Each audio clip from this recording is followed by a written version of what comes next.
Nandyal auto Nagar రాష్ట్రంలో విజయవాడ, గుంటూరు తర్వాత ఎంతో పేరు పొందినది. ఇక్కడ వేలాది మంది కార్మికులు ఆటోమొబైల్ రంగంలో వివిధ రకాల పనులను చేసుకుంటూ జీవనం సాగిస్తున్నారు. ప్రతిరోజు వందలాది వాహనాలను మరమ్మతులు చేసి శభాష్ అనిపించుకుంటూ మంచి పేరు పొందారు. అయితే నంద్యాల పట్టణం విస్తరించిన నేపథ్యంలో నంద్యాల శివారు ప్రాంతంలో దాదాపు 46 ఎకరాల స్థలాన్ని ఆటోనగర్కు కేటాయించడం జరిగింది. ఆటోనగర్ కార్మికులంతా ఒక యూనిట్గా ఏర్పాటు కాబడి మెకానిక్ షాపులకు అవసరమైన స్థలాలను కమిటీ సభ్యులచే కొనుగోలు చేయడం జరిగింది. అయితే ఆటోనగర్ కమిటీ చైర్మన్ అయిన డిస్పోజల్ జాకీర్ అనే వ్యక్తి ఆటోనగర్ కార్మికులకు చెందిన 84 సెంట్ల స్థలాన్ని కాజేసి డబ్బులు దండుకున్నారని, ఇతనికి సహకారంగా కమిటీ ట్రెజరర్ యూసఫ్ తోడే తమను నిలువునా మోసం చేశారని, నట్టేట ముంచారని ఆటోనగర్ కార్మికులు న్యాయం చేయాలని కోరారు. కమిటీ సభ్యులు మాట్లాడుతూ రిజిస్ట్రేషన్ చేసిన వాటికి స్థలాలను చూపించడం లేదని, డబ్బులు వెనక్కి ఇవ్వడం లేదని వాపోతున్నారు. కోట్లాది రూపాయల విలువైన ఆటోనగర్ స్థలాన్ని అమ్ముకొని కోట్లు గడించారని, తమకు న్యాయం చేయాలని కోరుతూ త్వరలో సీఎంను, స్థానిక మంత్రి ఫరూక్ను, జిల్లా కలెక్టర్, జిల్లా ఎస్పీని కలవడం జరుగుతుందని ఆటోనగర్ కార్మికులు కోరుతున్నారు. మా గోడంగు, మా ఫంక్షన్ హాలు, మా ఆఫీస్ రూమ్ ఇవన్నీ మాకు రిటర్న్ ఇచ్చేసి మేము కమిటీ మార్చేస్తాం. ఇవ్వకున్నా కూడా మేము కమిటీ మటుకు గ్యారంటీగా మార్చేస్తాం. వేరే వాళ్ళు వేరే ప్రెసిడెంట్లో వేరే సెక్రటరీలకు వాళ్ళకి పెట్టుకుంటాం. మేము ఇది మటుకు 100% గ్యారంటీ. ఇక సాలింగా చూసిన కాడికి చూసినాము, అమ్ముకున్న కాడి అమ్ముకున్నారు, తిన్న కాడి తిన్నారు. ఇప్పుడు ఈ కమిటీ రద్దు చేసేస్తాం. మేము నష్టపోయిన స్థలాలు మా డబ్బు అన్ని రికవర్ చేస్తాము. అంత లెక్కాచారాలు చూడాలి కదా. బ్యాంకులో ఎవరెంత ఎన్ని లక్షలు తీసినారు, ఎవరు ఏం చేసినారు, ఎన్ని స్థలాలు అమ్మినావు, ఏం చేసినావు, ఎవరికి ఇచ్చినావు, అవుట్ ఆఫ్ వాళ్ళకి ఎంత ఇచ్చినావు అని బయట తీస్తాము. పవర్లో వచ్చినాక అన్ని చేస్తాము. పవర్ లేనప్పుడు మనం ఏం చేయలేము. పవర్లో వచ్చినాక అన్ని బయట తీస్తాము. ఒక్కటి కూడా ఇడిచిపెట్టాము. బీదల సొమ్ము బీదల చెందినట్టే చేస్తాం. చంద్రుడు సూడు ఉన్న నాళ్ళు ఆటోనోరుకు ఉండాలి. అది దాని రెంట్ వచ్చేసి ఆటోలకు సంబంధించి బాడిగలు గిడిగలు ఖర్చు పెడుతుండాలా. అది అన్ని ప్రాపర్టీ కాదు. అది అని మొత్తం ఎన్ని ఎకరాలు అన్న? ఎంత ఇప్పుడు వరకు అవతల వాళ్ళకి ఎన్ని ఎకరాలు అమ్మినారు? మొత్తం ఎన్ని ఎకరాలు టోటల్ ఇది ఆటోనగర్? మొత్తం టోటల్ గా ఆటోనగర్ వచ్చేసి 46 ఎకరాలు. మొత్తం 46 ఎకరాలు 84 సెంట్లతో కలిపి. ఆ రోజుల్లో లీజ్ కు తీసుకున్నామని 5 ఎకరాల 30 సెంట్లు మేము ఎత్తి పెట్టింటాం. ఆ రోజు సీనియర్ మనుషులు మేము. ఎందుకంటే ఈ లీజుది రిజిస్టర్ చేయించుకొని డబ్బులు కావాలంటే ఈ స్థలం వాడుకోవచ్చు. అది దీన్ని ఆశ్రయం చేసుకుని కొంచెం ఖర్చు పెట్టి 1 లక్ష ఖర్చు అయితే 5 లక్షలు ఖర్చు అయినట్టు చూపించి ఈ స్థలాలు మొత్తం ఖాళీ చేసేస్తారు. మిడిస్తాము, గోడం లేదు అంటున్నారు. అది వద్దన్న 2 కావాలి మావి వస్తువులు, మాకు కావాల్సింది అది. మీ పేరు? నా పేరు బాడీపేట ఈగల్ ఇస్మాయిల్ అన్న. నా పేరు ఫస్ట్ నుంచి ఈ ఆటో స్టార్టింగ్ కాడి నుంచి నేనే ఉన్నాను. మేము ఇప్పటి వరకు ఉన్నాను. ఆ రోజుల్లో ఆ ప్రెసిడెంట్ బహుమానాగది అంటే తిరిగి ఈ స్థలాలు, ఈ రోడ్లు, కరెంటు తెచ్చుకొని వేసుకున్నాం. ఎలా కష్టపడ్డామంటే 1 రూపాయి పరుల సాంబార్ అని ఆ టైప్లో కష్టపడ్డాము.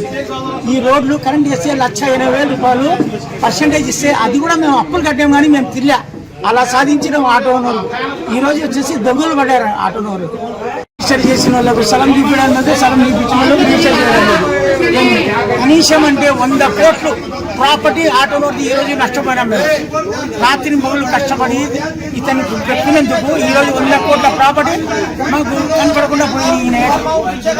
ఇది రీకవర్ చేసుకునే కోసము సీఎం గారికి పోతున్నాము, ఫారూక్ సాబ్ గారికి పోతున్నాము, జిల్లా కలెక్టర్, ఎస్పీ, డిఎస్పీ కాడ, ఎంపీ కాడ, అందరి కాడ పోయి వాళ్ళ కాడ ఇది అంతా పంచాయతీ పెట్టాలని అనుకున్నాము. ఆటో సభ్యులందరూ కలిసి అందుకోసం ఏకమై అందరూ ఒక మాట మీద పని చేసుకుందామని ఈ రోజు ఇలా మీటింగ్ పెట్టుకున్నామన్నా. ఇది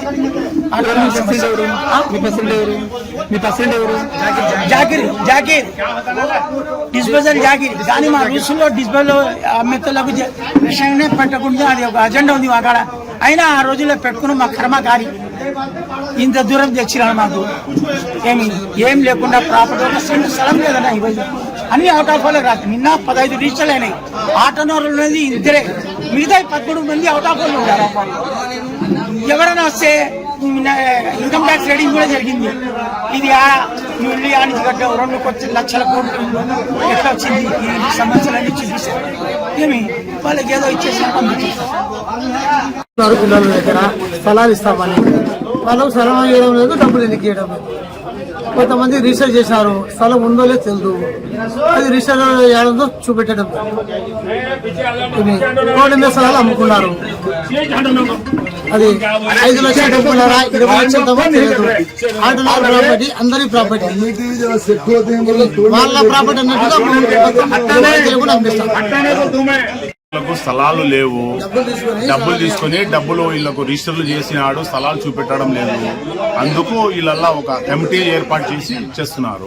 న్యాయం చేయాలని పెద్ద మనుషులు కోరుతున్నారు. రిజిస్టర్లు అయినాయి, ఆళ్లగడ్డలకు కూడా రిజిస్టర్లు అయినాయి, వాళ్ళు వస్తామంటున్నారు. వాళ్ళకి స్థలాలు చూపెట్టాలి కదా. మీ ప్రాబ్లం ఒకటే, స్థలాలు ఇచ్చినాడు, రిజిస్టర్ అయినాయి, స్థలాలు చూపించుకుంటున్నాడు, డబ్బులు తీసుకున్నాడు. ఎంత సెంటు?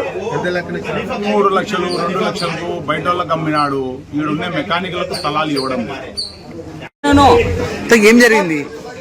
ఈ ఫోల్డర్లకు ఆడ మెయిన్ రోడ్ లో అమ్మేసి 5 సెంట్లకు 2.5 సెంట్లకు 10 సెంట్లకు ఇస్తామన్నారు. తర్వాత 10 సెంట్లకు ఇచ్చేసి మిగతాలకు ఇలా ఎవరికి అంటే మేము నోరు మెత్తుకున్నామని 10 సెంట్లు తీసుకున్నారు. పుస్తకం మూసేసినారు. ఆడికి వేరే ఇద్దరు ముగ్గురిని అడిగినా మాకు ఇచ్చినారు. ఎవరో మెకానిక్ రాజు అని ఉన్నాడు, ఆయన కుళ్ళా చెప్పినట్టు పలికిసా అన్నాడు.